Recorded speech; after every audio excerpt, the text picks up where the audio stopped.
Dancing has played a major part in my life and my journey as an artist. It's also one of the ways that I connect with higher forces, should I say. Both my parents are dancers. My mom's the professional.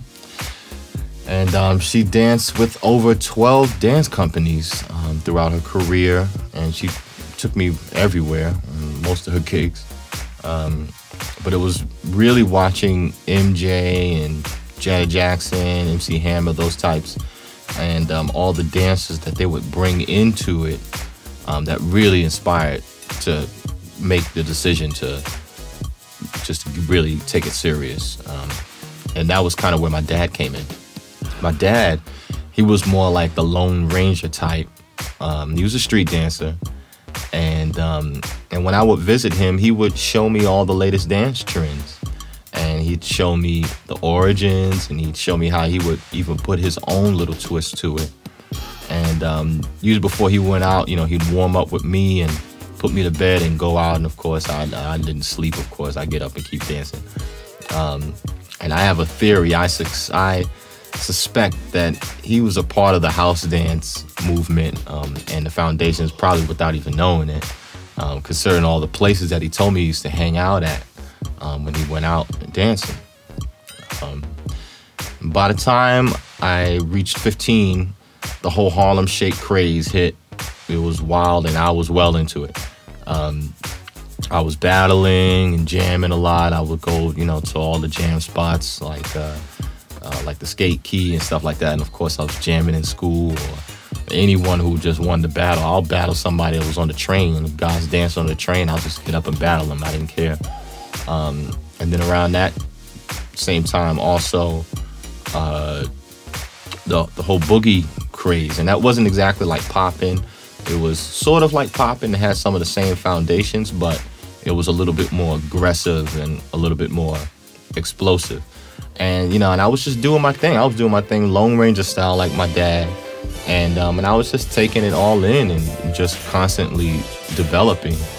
And then I started teaching around the same time, around 15, 16, at my mom's job when she was working at a school and working at some schools in Brooklyn.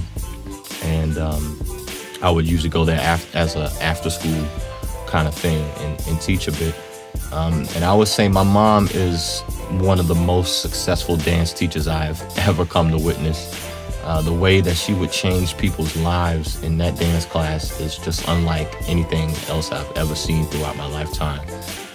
So when it was my time to start teaching, it just kind of came natural, you know, for me to break stuff down for people. And before I knew it, you know, the locals and the peers and, you know, and kids and stuff like that, they was storming into the classroom to see what was going on. And some of those dancers, some of those people that are dancing now, they were hopeless in the beginning. Some of them were feared by the neighborhood, but they respected me and my mother like generals. I mean, it was crazy to be 15, 16 and see someone turn their whole life and mentality around just for the sake of hanging out with me and my mom. It was a big eye-opener. And it definitely, I saw a much bigger purpose to dancing. And then one day my mom brought me to Broadway Dance Center, and there I met some serious heavy legends. I met Brian Green, probably one of the best to ever do it. Specs, another crazy, crazy talented dancer, and the legendary Jazzy J. And just through that one day, that one meeting, they pretty much showed me all the pieces of the popping style that I was kind of missing. And I showed them for the first time what the Harlem Shake looked like. And that was like a huge, major exchange that went down that day. That was crazy. Jazzy J, he blew my head off, literally. I just could not believe what I was seeing. I would give them all the music that I was doing at the time. And every now and then, sometimes, you know, they would sign off for me and let me take a class for free. And, you know, either I'll take the class if I could, or I would just hang out and watch, because I was just in awe just watching these guys. But eventually, you know, I picked a lot of that stuff up and brought it back to Brooklyn with me. And eventually, well, it was the dancing that brought me to Europe, to Denmark namely, and got me working around in Sweden and Norway and stuff like that.